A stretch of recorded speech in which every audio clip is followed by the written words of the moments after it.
Olá, boa noite.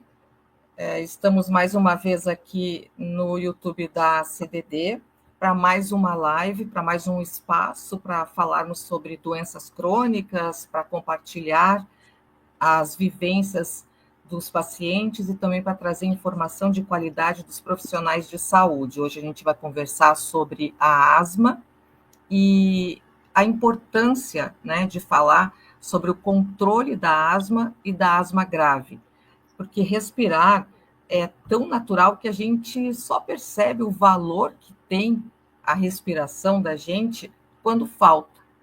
E a asma, quando não é controlada, ela rouba da gente esse direito básico em silêncio, né? E falar sobre o controle da asma grave é lembrar que crise não é rotina, de jeito nenhum. A gente não pode se acostumar com uma crise de asma, né? E que falta de ar também não é normal. E que tratar bem pode evitar internação, pode salvar vidas, pode trazer qualidade, né, para o nosso dia a dia. E hoje a conversa é para devolver esse fôlego, né, de informação e de autonomia para quem convive com essa condição. Eu tenho aqui convidados especialíssimos. Vamos conversar com o Dr. Yunis, que é pneumologista, diretor da Abras, membro da Sociedade Brasileira de Pneumologia e Tisiologia e da Sociedade Europeia de Doenças Respiratórias. Temos também a Larissa, que já participou conosco outras vezes, ela é psicóloga e é especialista quando o assunto é tabagismo, então DPOC e asma é um parque de diversões, né, para a Larissa, e faz muito bem esse trabalho. E temos também duas pessoas muito queridas aqui, que são pacientes que convivem com essa condição da asma, uma mãezinha e um filho, né? E nada mais difícil para uma mãe ver o seu filho com uma condição de doença. Eu sou mãe, tenho 4 filhos, eu sei bem como isso é. E eu acredito que quando os dois têm essa mesma condição, fica um pouco mais fácil, porque a mãe também entende, o filho entende como a mãe está se sentindo, né? Eu estou falando da Roberta Carla e do Luiz Antônio, que é filho dela.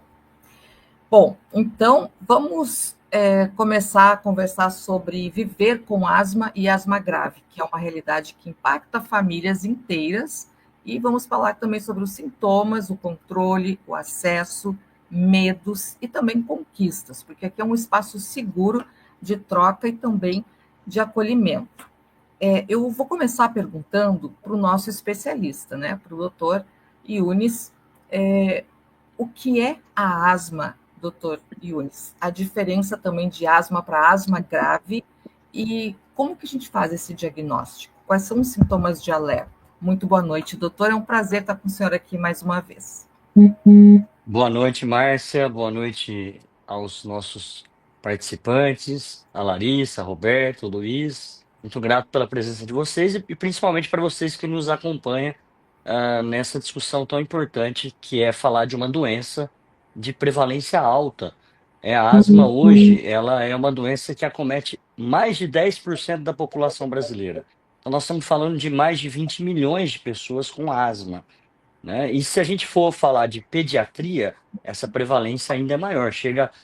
E tem estudos, no Rio Grande do Sul mostrando uma prevalência de 20 até 25% das crianças podem manifestar asma na infância. Então é muito comum, esse tipo de problema, que é um problema inflamatório, uma inflamação que acontece na via aérea que conduz o ar para os pulmões. Então não é uma doença no pulmão, é uma doença nos brônquios, que são aqueles raminhos que levam o ar até os pulmões para entrar e sair o ar.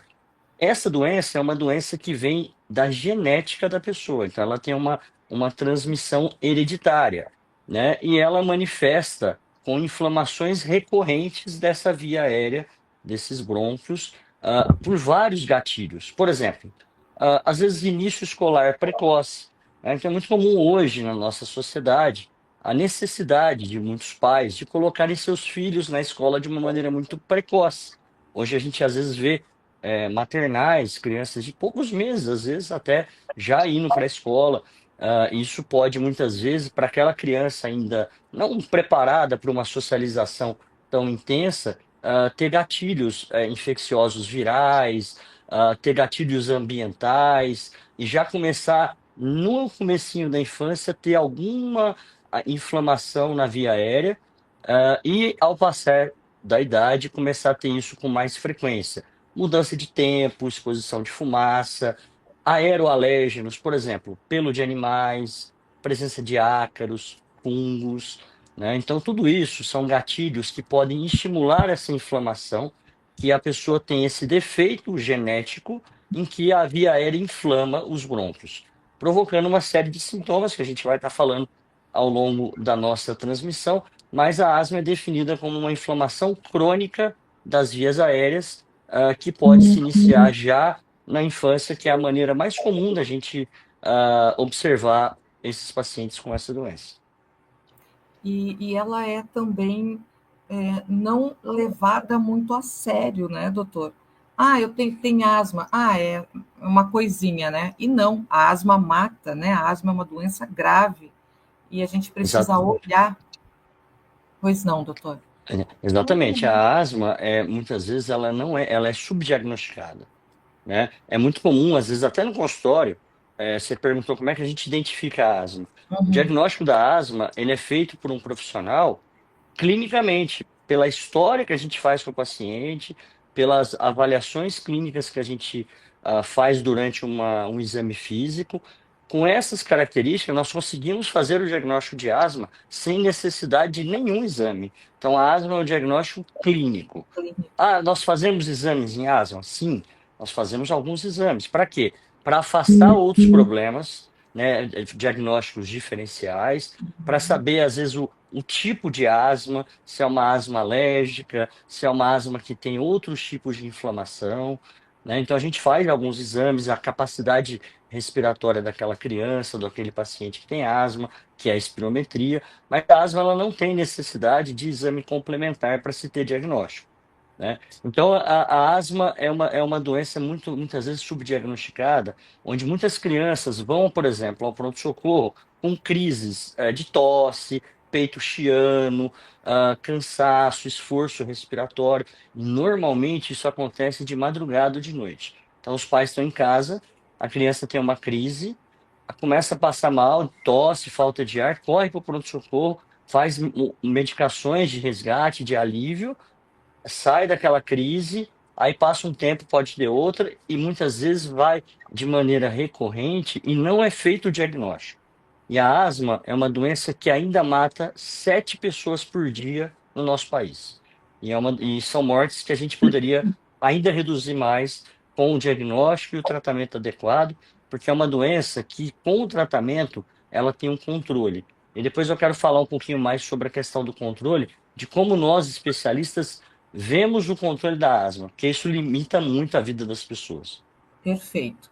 Eu vou pegar um gancho do senhor aqui sobre os pais levarem os filhos à noite, né? Aí eu vou perguntar aqui para a Roberta como que foi como que ela descobriu a asma dela, Roberto? Quais foram os teus primeiros sintomas e depois quando tu viu isso no teu filho? Boa noite, obrigada por estar aqui com a gente, por estarem, né, Obrigada, os dois.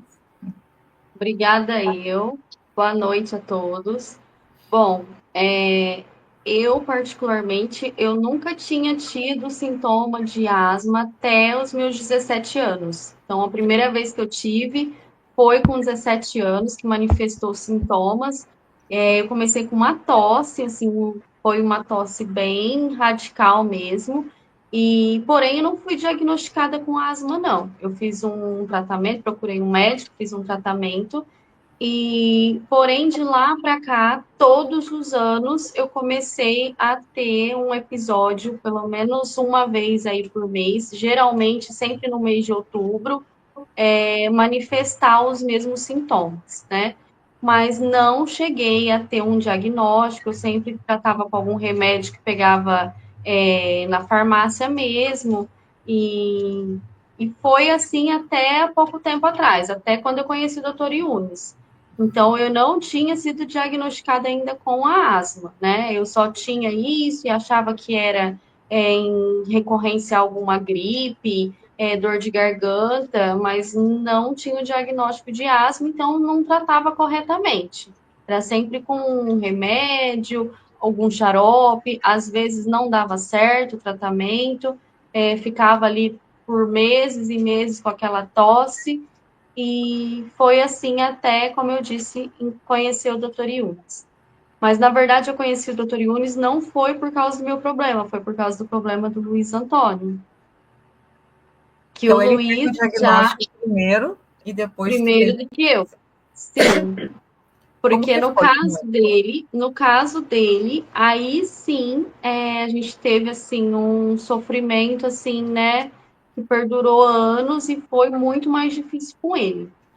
Porque ele nasceu, ele teve assim uma gestação normal, ele nasceu super saudável, foi foi indo tudo muito bem, mas quando ele completou 6 meses, ele teve o primeiro episódio de tosse. E não era uma tosse normal, ele não teve uma dor de garganta, não foi em decorrência de inflamação de garganta, de nada. Começou, assim, né?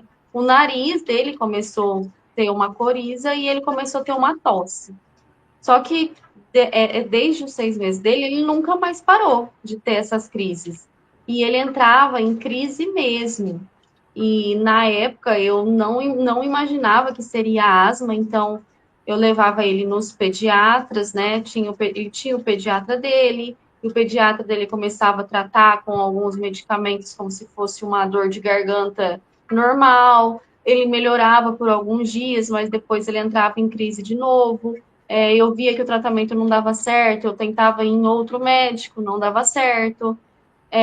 Eu cheguei a levar ele em médicos que falavam que o problema dele era que ele era alérgico à proteína do leite. Então a gente começou a tirar tudo dele que tinha leite, tirou ele da mamadeira muito cedo. Ele não tinha nem um aninho quando ele teve que tirar ele da mamadeira. E melhorava por alguns dias, mas depois ele estava em crise de novo. Então aí eu já via que eu tinha que levar ele para outro médico, aí eu levava ele em outro médico. Ele chegou a fazer até tratamento homeopático sabe, indicação de pessoas que vinham e via que a gente não estava. Ele chegou ao ponto de que ele não conseguia engatinhar, porque ele entrava em crises assim, que ele ficava com tanta falta de ar que ele não conseguia engatinhar. Eu tinha que levar ele no pronto-socorro direto, colocava ele naquele oxigênio, mas não tinha o diagnóstico. Então, a gente ficou até os 7 anos de idade dele num sofrimento assim, imensurável, né? Porque ele não dormia à noite, ele não conseguia respirar direito, e nem ele e nem quem convivia com ele, né? Eu, os avós dele, ele passava a noite inteirinha tossindo, uma tosse seca, não tinha catarro, mas era assim, ele tossia demais. E tudo que falavam pra gente, a gente tentava fazer, procurava na internet, não só tratamento com médico, né? Tratamento assim de, sabe aquelas coisas que vó ensinava, coloca uma bacia no quarto, faz alguma coisa com um remedinho caseiro, nada dava certo. E até que um dia eu levei ele, né? Eu cheguei a levar ele para médicos renomados em São José do Rio Preto, em Catanduva, mas ninguém acertava um diagnóstico para ele, passava um tratamento para ele. E desde a primeira vez que aconteceu isso, ele tinha 6 meses. A gente só foi descobrir o Dr. Yunis quando ele estava com 7 anos. Então E nós agora? ficamos Ele está com 7 anos quantos nessa vida. Agora ele está com 9 anos. anos? Então, 9 anos. precisamos de melhora de qualidade de vida para o Luiz. Então, o Luiz, um dia, na última vez que ele teve uma crise, eu levei ele num médico em São José do Rio Preto que me recomendou uma vacina para ele. Essa vacina só tinha particular, e aí, quando eu fui dar a vacina nele, me indicaram o Dr. Yunis. Falaram: olha, se essa vacina mesmo assim não der certo para ele, você procura esse médico. Ele é da cidade de Barretos, que ele é profissional, né? Ele vai conseguir te ajudar. E e ele não melhorou. E quando eu fui a primeira vez no Dr. Yunis, eu confesso que eu fui até meio que desacreditada, porque eu já tinha procurado tantos médicos, né? Graças a Deus ele tem convênio, mas fora o convênio a gente já tinha feito consulta particular com outros médicos e sempre sem sucesso. Mas como eu já não tinha onde levar ele, eu falei, eu vou levar ele, vou fazer esse teste.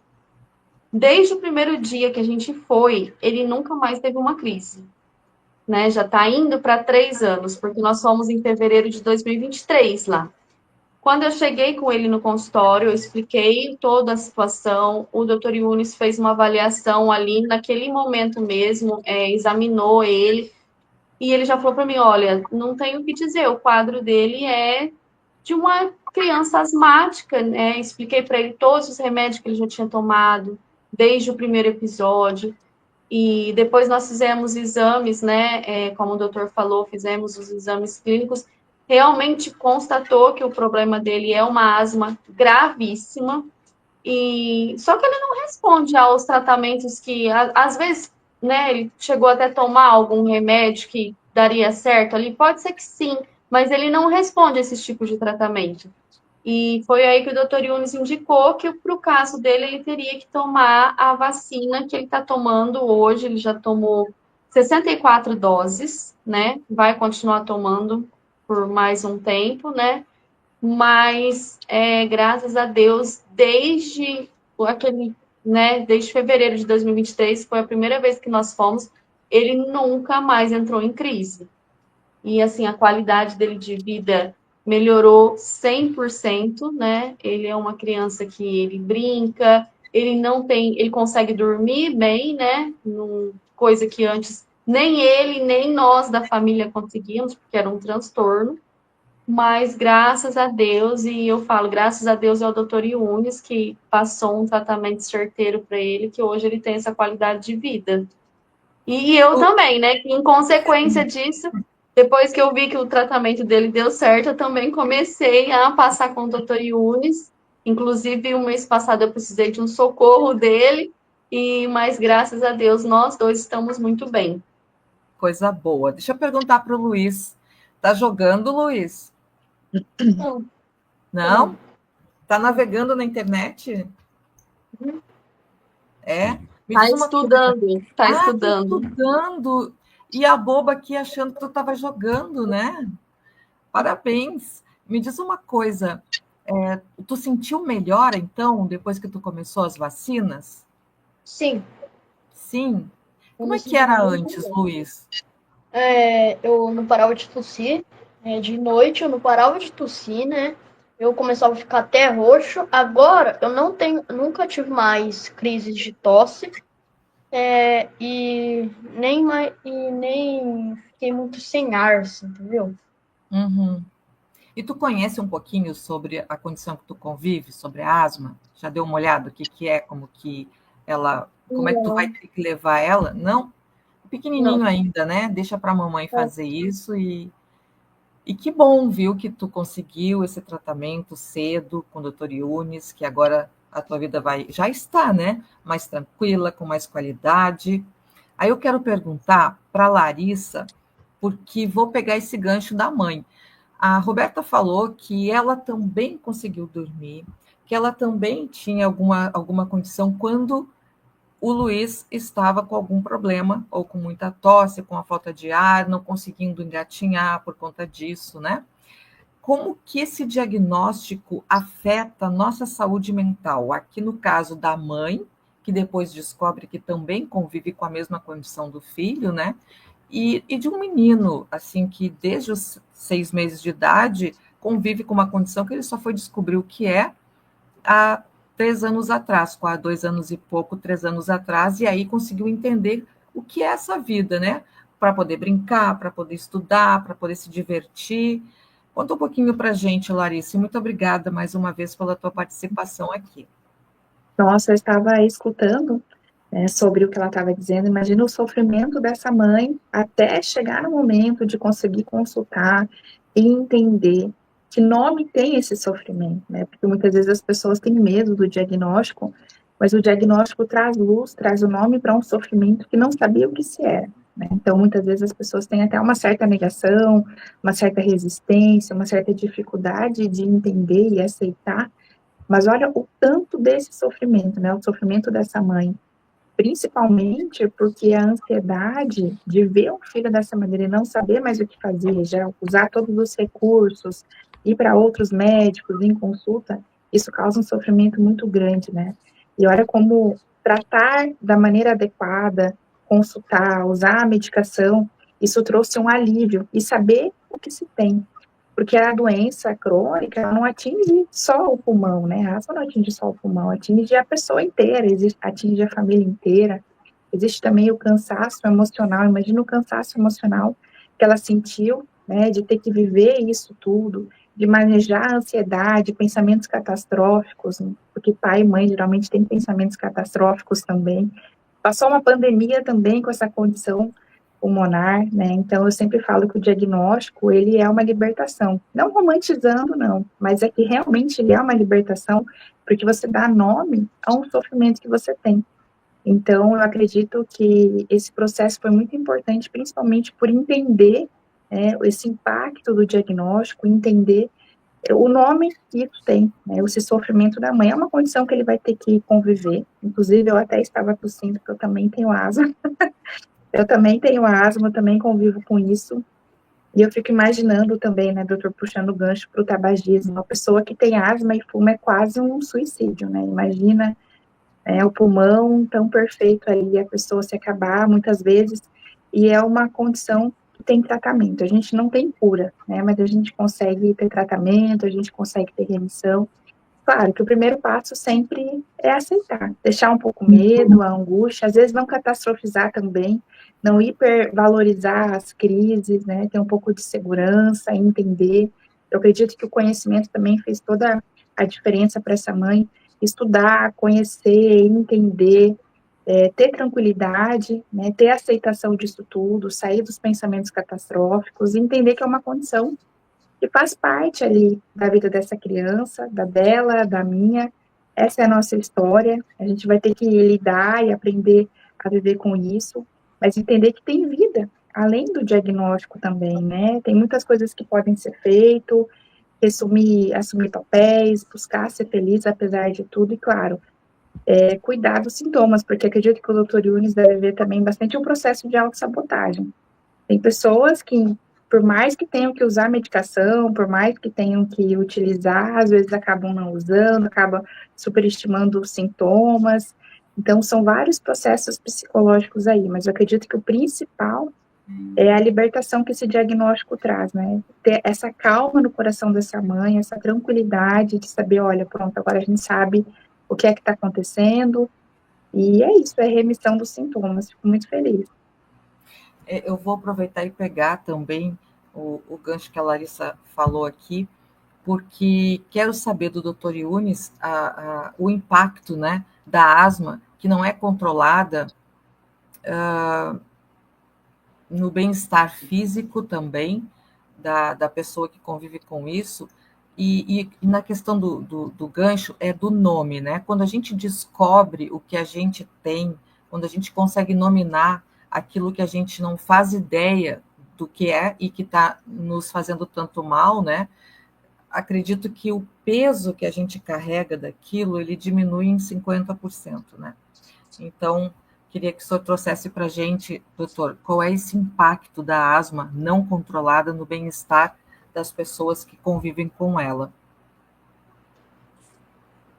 Muito boa essa fala da doutora Larissa também, em relação à parte emocional, mental, né? Saúde emocional dos pais, que é um grande impacto, né? Você imagina você, um pai, uma mãe, 3 horas da manhã, seu filho com falta de ar, uma tosse, às vezes com oxigênio baixo, ficando roxo, e você olha e o filho olha para a mãe, que é o porto seguro dele, as pessoas com quem ele confia, e vê a sua mãe ali em desespero, sem saber o que fazer, né? O trauma que isso traz emocional para uma criança que tem uma crise de asma, né? E o trauma que isso traz para uma família ter que correr com essa criança para um pronto-socorro para poder resgatar e sair daquela situação.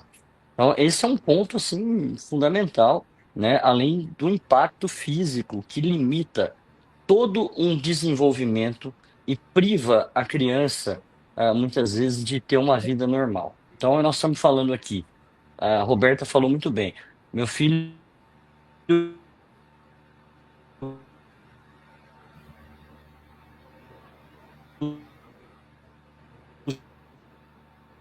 Acho que o doutor Yunis está com a internet um pouco ruim, vocês estão ouvindo ele?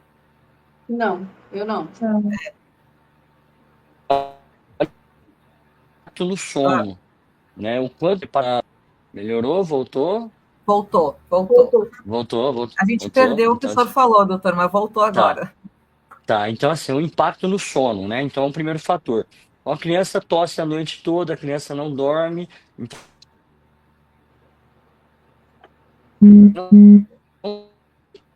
não de qualidade. Isso atrapalha o crescimento, isso atrapalha o momento mental dessa criança, né? Então tem todo um impacto relacionado ao sono.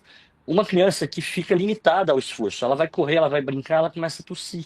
Ela não consegue ter uma performance física adequada, né? Uma criança que muitas vezes é muito medicada, porque na maioria das vezes para se resgatar uma criança com esse problema, se usa corticoide. E tem todo um efeito colateral do uso recorrente do corticoide, né? Ganho de peso, problemas metabólicos, pressão, coração. Então, é um remédio que é importante, mas que traz efeitos colaterais, né? E ficar tratando crises não é o ideal. O ideal é saber qual é a doença, tratar a doença para que a Não, criança tenha um desenvolvimento adequado. Então, nós temos impacto no sono, nós temos impacto na saúde emocional, impactos de falta à escola, falta ao trabalho, né? Então, é um problema que traz um impacto social, limitação de crescimento, limitação de imunidade, infecções recorrentes. Uma criança dessa pode internar para uma pneumonia,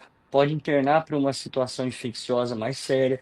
Então, assim, é um impacto que realmente traz algo que muda muito a vida da criança, né? E como você falou, a gente às vezes só percebe quando falta, né? Quando tem os sintomas, né? E muitas crianças, que é muito comum ter tosse crônica, e às vezes a tosse é o grande sintoma da asma, né? Como a Roberta falou muito bem, o caso dela é uma tosse que ela tem crônica, que acontece de maneira intermitente. Ela tem isso em períodos sazonais. Ela falou assim, ó, todo mês de outubro eu começava a tossir. Aí os outros meses ela ficava bem. Outros anos, mês de outubro, ela ficava tossindo semanas, meses. Isso é uma característica da asma, porque tem momentos que a asma melhora e tem momentos que ela permanece com inflamações. Isso tem relação com mudança climática, isso tem relação, às vezes, até mesmo com parte emocional que a pessoa pode ter, né? Então, a asma é uma doença que traz um impacto muito importante. Quando a gente fala, Márcia, de controle da asma, a gente fala o seguinte hoje, como especialista: uma asma controlada é uma asma que não limita em nada a vida da pessoa. Então, a pessoa controlada, ela tem que não ter limitação para fazer nenhum esforço, ela não pode acordar à noite por causa de tosse. Ela não deve usar remédio para alívio, para resgate. E ela não deve ter crises, né? Isso é uma pessoa com asma controlada. Muitas vezes um asmático, quando começa a tratar, ele fala assim, a gente vê no consultório e fala assim, como é que você está? Nossa, eu melhorei muito, doutora, nunca mais eu fui para o hospital. Aí a gente vai aprofundando. Mas como é que está à noite? Às vezes eu acordo à noite por causa de tosse, às vezes eu tenho uma dificuldade para subir uma escada, para fazer um exercício. Então a gente fala, você não está controlado, mas eu estou bem, eu não vou mais para o hospital, não, mas você tem que ficar normal. Você não pode ter essas limitações. E hoje nós temos recursos terapêuticos para isso. Olha que legal, né? O caso do Luiz, que foi assim um caso, um sucesso, né? Numa asma grave, que eu vou falar para vocês o que que é, em que houve uma mudança total na qualidade de vida da criança. A criança passou a correr, a criança passou a dormir, a criança passou a brincar, a criança passou a ter um melhor rendimento escolar e a criança passou a ter uma vida normal, né? Então, assim, é uma criança que não parece ter asma. Ela sabe que tem asma, a mãe é consciente, é aderente ao tratamento, que é o que a Larissa falou. Muitos, às vezes, querem deixar o tratamento porque acha que, por exemplo, uma bombinha vicia, uma bombinha ataca o coração. Então, tem muito esses estigmas errados, né, em relação ao tratamento. Então, muitas vezes as pessoas abandonam, né? E quando você faz o diagnóstico correto e oferece o tratamento adequado, a vida da pessoa transforma e o seu fôlego realmente volta, como você disse no início da abertura, e a vida passa a ficar alegre, né? A pessoa tem direito de ser feliz e a gente tem acesso a essas medicações hoje pela acessibilidade pública, muitas vezes. Então, é com o diagnóstico correto, os medicamentos adequados, a pessoa pode ter uma vida normal, mesmo tendo asma. Então, essa é a nossa busca na hora de oferecer o tratamento, que a pessoa tenha uma vida normal, mesmo que ela tenha que usar medicamento de maneira contínua, porque os remédios são muito seguros e não trazem efeitos colaterais a longo prazo. E é uma condição crônica, né? A gente não tem cura, então a gente vai ter que conviver com isso por muitos anos e a adesão ao tratamento é fundamental nesse momento. Aí eu quero lhe perguntar quais são esses pilares do tratamento, o que a gente tem disponibilizado para as pessoas que convivem com asma e com asma grave. Eu acho que você queria falar um pouquinho sobre asma grave, né? Exatamente. Então, eu acho que respondendo essa pergunta, a gente já vai conseguir trazer a compreensão do que é asma grave. Então, a asma é uma doença inflamatória, uma doença crônica. E o medicamento que trata a asma é o corticoide inalatório. Então, quando a gente fala a palavra corticoide, as pessoas assustam, né? Mas o corticoide que faz mal é o corticoide sistêmico. É aquele corticoide que a gente toma, que é o xaropinho para tosse que tem corticoide, é o corticoide que tem comprimido, é o corticoide que às vezes vai no hospital numa crise é injetado numa criança, no adulto. Esse corticoide, que é o corticoide sistêmico, ele traz uma série de efeitos colaterais a longo prazo com o uso. Usar uma vez ou outra em uma situação de crise que às vezes é necessário, tranquilo, mas ficar usando isso de maneira repetitiva traz um impacto muito importante. E o paciente asmático precisa desse tipo de medicamento e quando é usado por via inalatória, através de dispositivos inalatórios, que são as bombinhas, que elas servem só para levar o remédio até o local onde ele tem que agir. Como se a gente estivesse aplicando uma pomada num ferimento. Então a gente vai pegar uma pomadinha e vai passar numa ferida para ela cicatrizar. A bombinha faz isso, ela leva o remédio para ele poder se depositar ali. E esse remédio ele não vai fazer mal para a criança, não vai fazer mal para o desenvolvimento, não vai viciar, não vai atacar o coração. E é esse remédio que é a base do tratamento.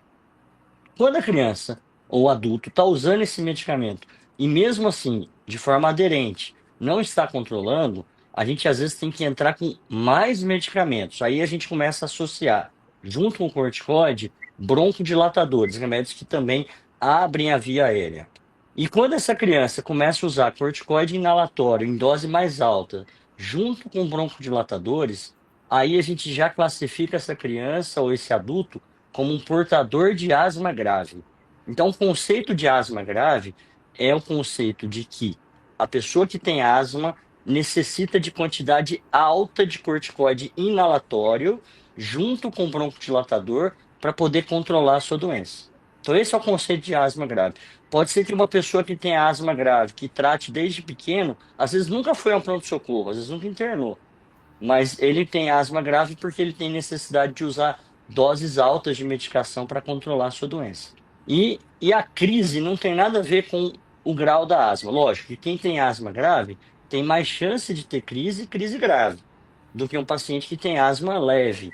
Por exemplo, no caso da Roberta, ela tem uma asma intermitente. O que é uma asma intermitente? É uma asma que se manifesta em alguns períodos do ano.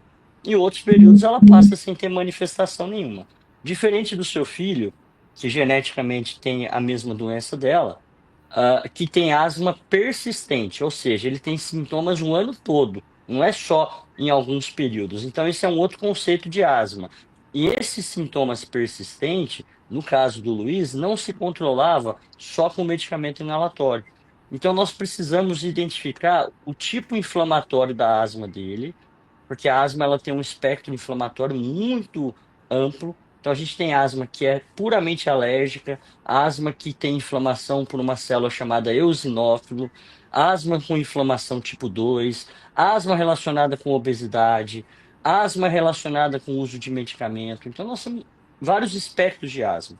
Então, quando a gente identifica o espectro específico, hoje nós temos tratamentos para casos graves com terapia chamada imunobiológico, que são remédios de alta precisão, são os chamados biofármacos, que eles agem exatamente naquele defeito inflamatório que está provocando aquele tipo de asma. Que foi o caso que o Luiz apresentou. Então a gente teve que descobrir qual que era o tipo de asma, qual que era o tipo de inflamação que ele tinha e trazer uma medicação que bloqueasse aquela inflamação, que é o que a gente está usando chamado vacina, que na verdade não é uma vacina, é uma terapia imunobiológica, né? A gente usa esse nome vacina para ficar mais fácil a compreensão, porque é uma medicação injetável, né? Mas ela é subcutânea, né? No caso, pode ser feita, depende do remédio, nós temos 5 imunobiológicos para asma aprovados no nosso país, tá? Omalizumab, que é o primeiro, benralizumab, mepolizumab, dupilumab, que é o medicamento que o Luiz usa, e o tezepelumab. E cada vez mais vem novas linhas de medicações nessa área. E são medicamentos que hoje, parte deles já tem acessibilidade pública. Outros já estão no rol da ANS, né? Então, por exemplo, no caso da Roberta, ela conseguiu a medicação via operadora de saúde, ela tem saúde suplementar e o medicamento está dentro do rol de acessibilidade do medicamento. Então, a gente documentando isso, a operadora ela tem a obrigatoriedade de fornecer o medicamento para o tratamento da criança, que é o que ela tem conseguido dessa forma. Que são remédios que realmente têm custos elevados pela tecnologia, mas que mudam completamente a vida da criança. A criança não vai mais para o hospital, não toma mais antibiótico, não toma mais corticoide, começa a dormir bem, não tosse, não usa medicamento de resgate, corre, brinca, tem uma vida normal. Então, isso não tem preço. Isso é o que realmente a gente busca para os nossos pacientes, trazer o que tem de melhor, de maior tecnologia. E hoje as doenças respiratórias, principalmente a asma, é muito estudada e vem cada vez mais tendo opções terapêuticas para atender públicos que antes a gente não tinha o que fazer.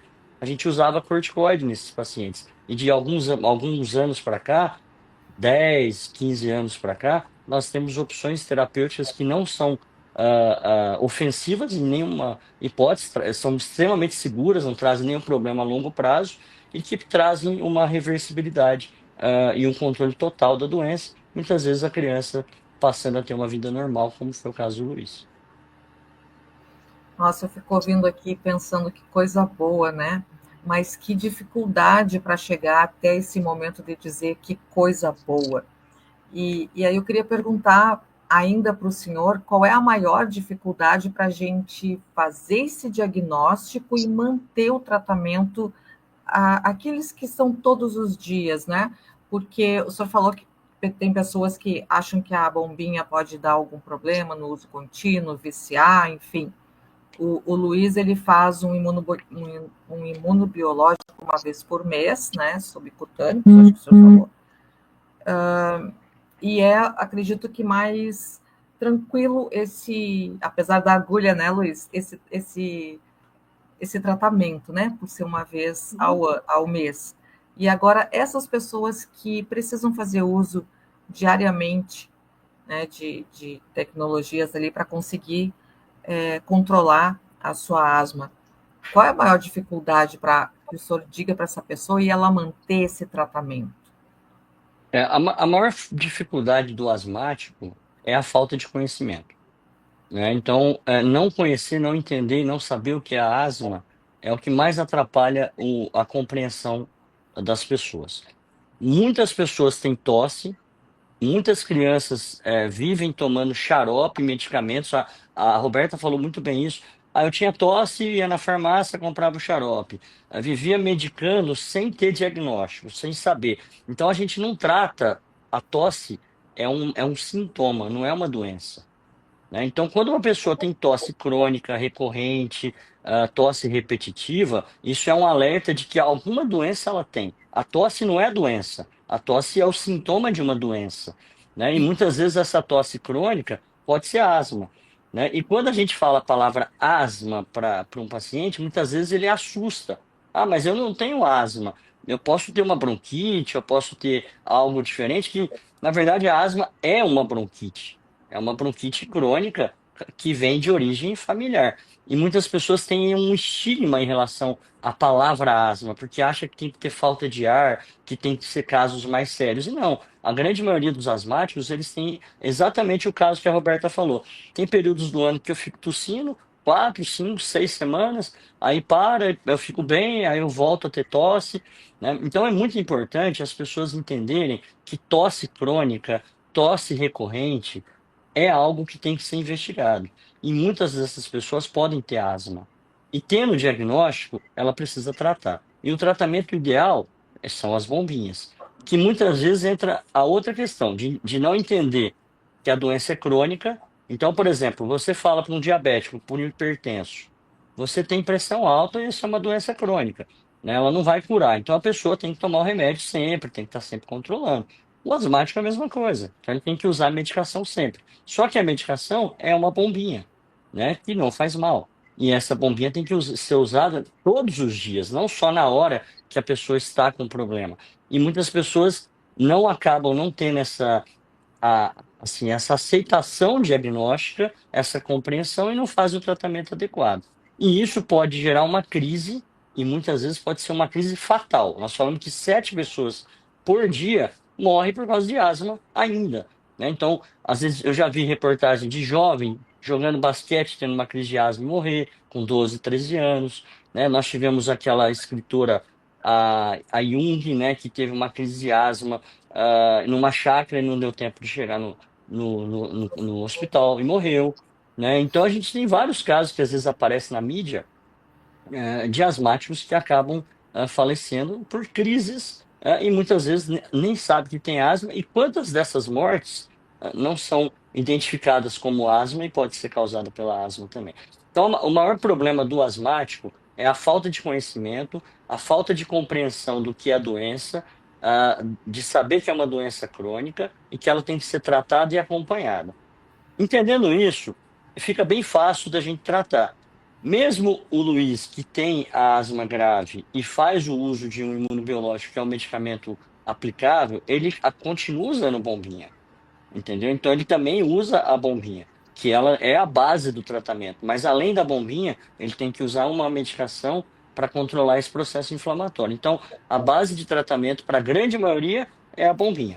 Tá? E é isso que culturalmente, às vezes as pessoas têm dificuldade de compreender, entender que esse tipo de bombinha não vai viciar, não vai atacar o coração, não vai atrapalhar no crescimento da criança, né? E às vezes até, infelizmente, profissionais da área médica, às vezes passam informações erradas para o paciente, dizendo que aquela bombinha vai fazer mal, que aquela bombinha vai trazer algum problema e não traz. E isso salva a vida da pessoa, isso traz qualidade de vida para a pessoa, né? Então, é esse tipo de transmissão que a gente está fazendo aqui, em que as pessoas estão ouvindo. Quantas pessoas estão nos ouvindo hoje, que não tem o seu filho que vai para a escola, fica uma semana em casa porque está tendo tosse, na outra semana volta para a escola. A outra semana fica com tosse, a outra semana vai para a escola.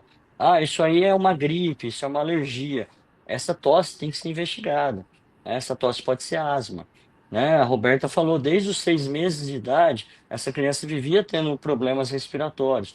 Então tem que procurar um profissional, fazer o diagnóstico, fazer o tratamento, fazer o acompanhamento e buscar todos os recursos possíveis, porque hoje nós temos, para que mesmo um paciente asmático grave tenha uma qualidade de vida normal e tenha possibilidade de ser uma pessoa feliz, seja uma pessoa que pode crescer e melhorar todos esses transtornos que a asma pode provocar, tanto na parte física, com as suas limitações, as crises que podem levar a hospitalizações e morte, e também a parte emocional, né? A pessoa fica com medo de ter falta de ar, às vezes não quer correr porque vai passar mal, às vezes não quer brincar com seus amigos, né? Às vezes é comum asmático a gente ver jogar futebol, ele joga onde? No gol.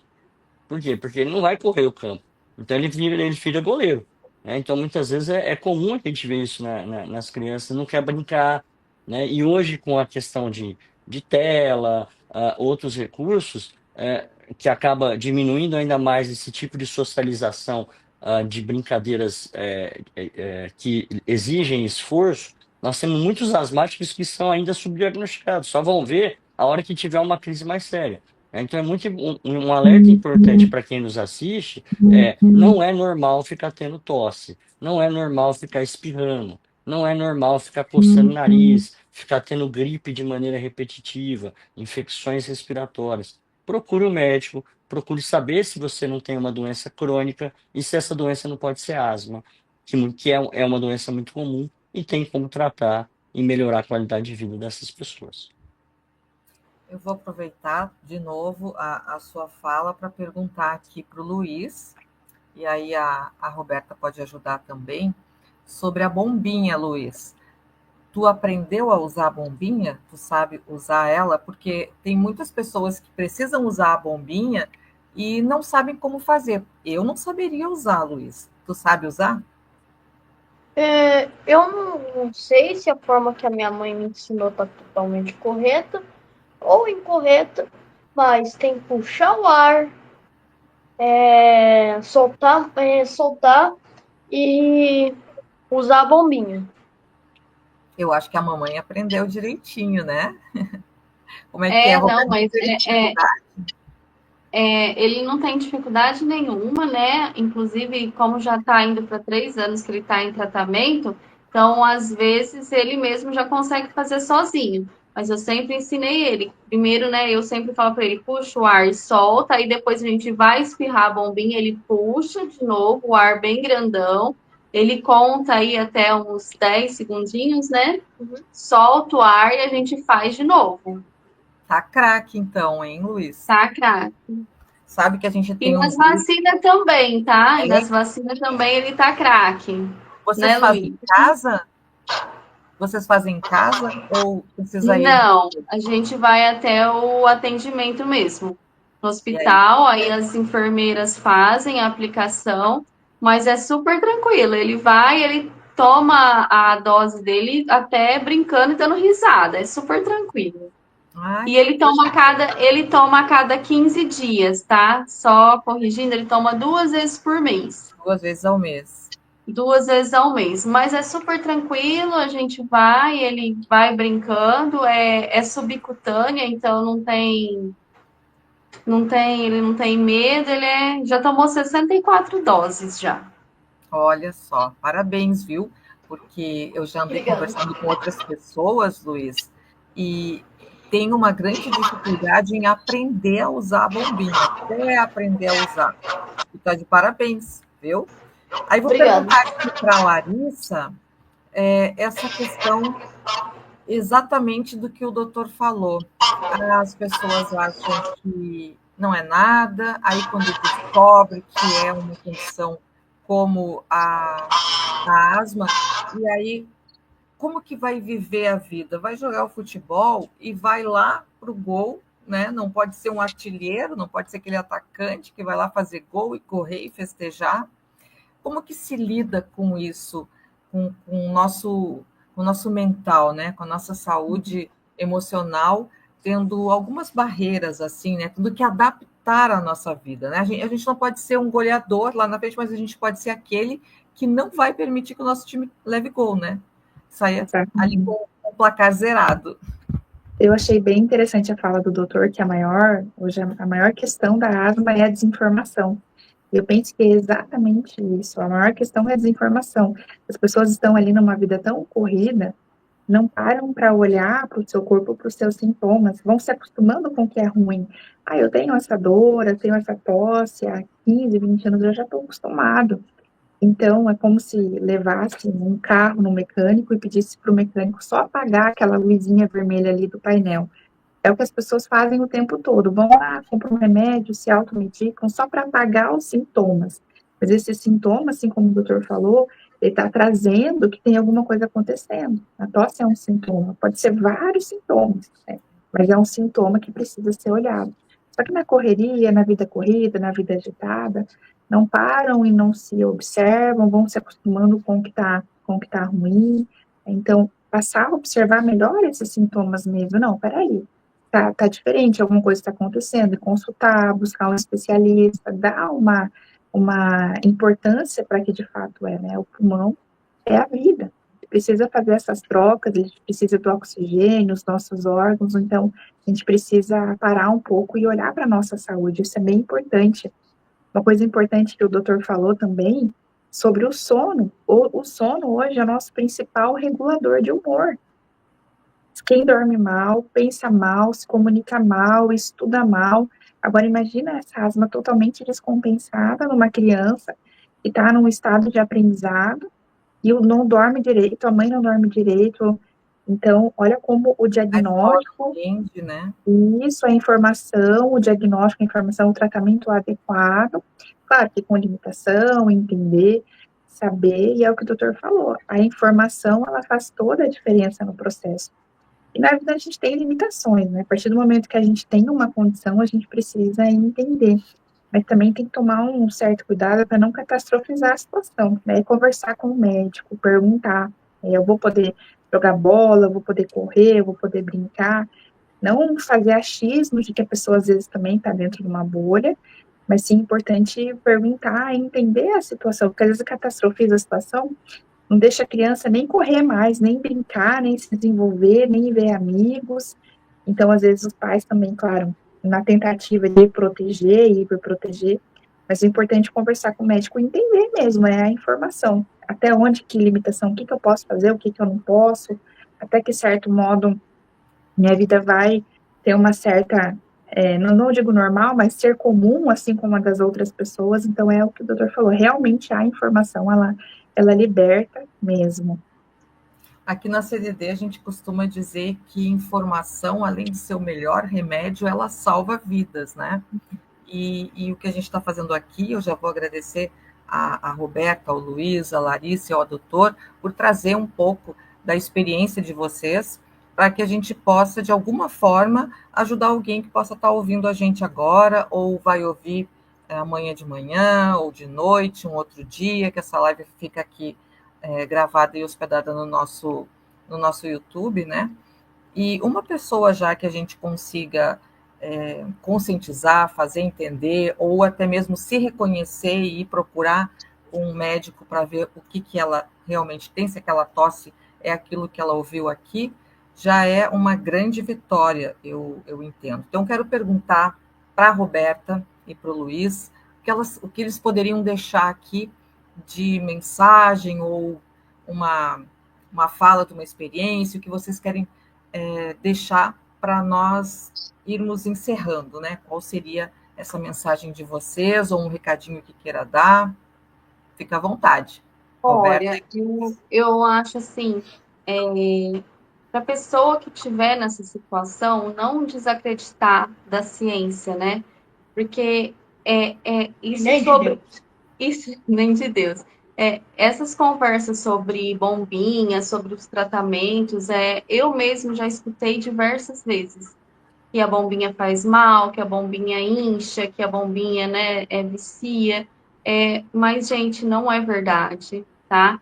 Eu sou a prova viva disso, através do Luiz Antônio, meu filho, como eu já falei, a gente ficou 7 anos num sofrimento assim. Não tem como eu explicar em palavras como que foi o sofrimento que a gente teve com ele, né? Era assim, dias e noites de angústia, e somente através da bombinha, no caso dele, né, ele precisou estar aderindo ao tratamento com as vacinas, né, mas pode ser que talvez seja o caso de uma pessoa que esteja assistindo a gente, né, seja só uma bombinha, gente, é uma coisa tão simples, tão fácil de fazer, e que realmente pode mudar a vida de uma pessoa que é asmático, né? não tem como não ter uma qualidade de vida sem o tratamento, não tem, porque antes do Luiz começar o tratamento, ele não tinha uma vida. Era tudo que o Dr. Yunis retratou, era a vida dele. Ele ia uma semana para a escola, ficava outra semana em casa. Não dormia bem, ele nem conseguia se alimentar direito, porque quando ele ia se alimentar, a tosse não deixava ele comer direito, muitas vezes ele chegava até a vomitar de tanto tossir, ele não conseguia engatinhar, ele não conseguia, né? Depois ele foi crescendo, ele não conseguia andar, ele não conseguia brincar, ele não tinha vida, nem ele e nem nós que convivíamos com ele, né? Porque, além de tudo, a gente fica tão desesperado que a gente não sabe como agir, a gente leva em um lugar, a gente leva no pronto-socorro e nada surte efeito. Por quê? Porque não está no tratamento ideal, adequado para asma, né? No caso dele, ele precisa das vacinas, né? Mas a bombinha também, ele continua com as bombinhas diariamente. Mas eu acredito, né, quero deixar essa mensagem, que procurem um profissional. Eu sou suspeita em falar, né, eu falo assim, o nosso médico, que é o Dr. Yunis, pode não ser o melhor, mas nós achamos que é. Nós temos certeza que para nós ele é. Eu sempre falo para ele que ele foi um anjo que Deus usou para salvar a nossa vida, porque o Luiz Antônio, eu estava desacreditada, né? Eu achava que sempre, e quando ele fizer 1 aninho vai melhorar, quando fizer 2 vai melhorar, e ele já estava com 7 anos e não melhorava. Mas desde então, que ele encontrou o Dr. Yunis, começou o tratamento, que ele tem uma qualidade de vida melhor. Então, é isso, gente. Eu quero que quem esteja assistindo, que se encontre nessa mesma situação, não tenha medo do diagnóstico, né? Encontrou um diagnóstico, faça o seu tratamento, confie no seu médico. E eu deixo a indicação, mais uma vez, do Dr. Yunis, né? Que, como eu falei, ele foi e continua sendo um anjo de Deus para nossas vidas. Que bom. Obrigada, viu, Roberta? Obrigada, De Luiz. nada, gente. Obrigada nós. E a Larissa, eu queria que tu deixasse aqui umas dicas, né, de como a gente respirar e se acalmar, né, quando a gente está estressado com o que a gente está sentindo, com essa condição que a gente está vivendo, né? Como que a gente pode ficar um pouquinho mais leve, né? Sim. Eu entendo que muitas vezes a angústia, a tristeza, até a própria negação da doença, às vezes faz parte, e é legítimo da vida da pessoa, ela tem o direito de ficar angustiada, de ficar triste por essa condição, mas o que pode amenizar? É o conhecimento, ter bons médicos para confiar, né? Estudar sobre o assunto, se inteirar, fazer o tratamento adequado. E claro que o emocional, ele faz toda a diferença, né? Se o paciente está com o emocional melhor, não que seja uma questão psicossomática, mas às vezes o emocional, ele interfere, sim, em crises, a ansiedade muitas vezes também, ela se desencadeia com falta de ar. Então, entender, falar sobre a situação, falar sobre o problema, entender que também é uma situação sua de direito, às vezes até a angústia, né, a tristeza, mas o processo de aceitação, ele é muito importante. Ele diminui, não é aquela frase, aceita que dói menos, não é isso, é aceitação, cara, eu tenho uma condição, essa é a minha vida, essa é a minha história, o que eu posso fazer? Então, qual que é o médico que eu posso confiar, que estudo que eu posso fazer, de que maneira que eu posso olhar?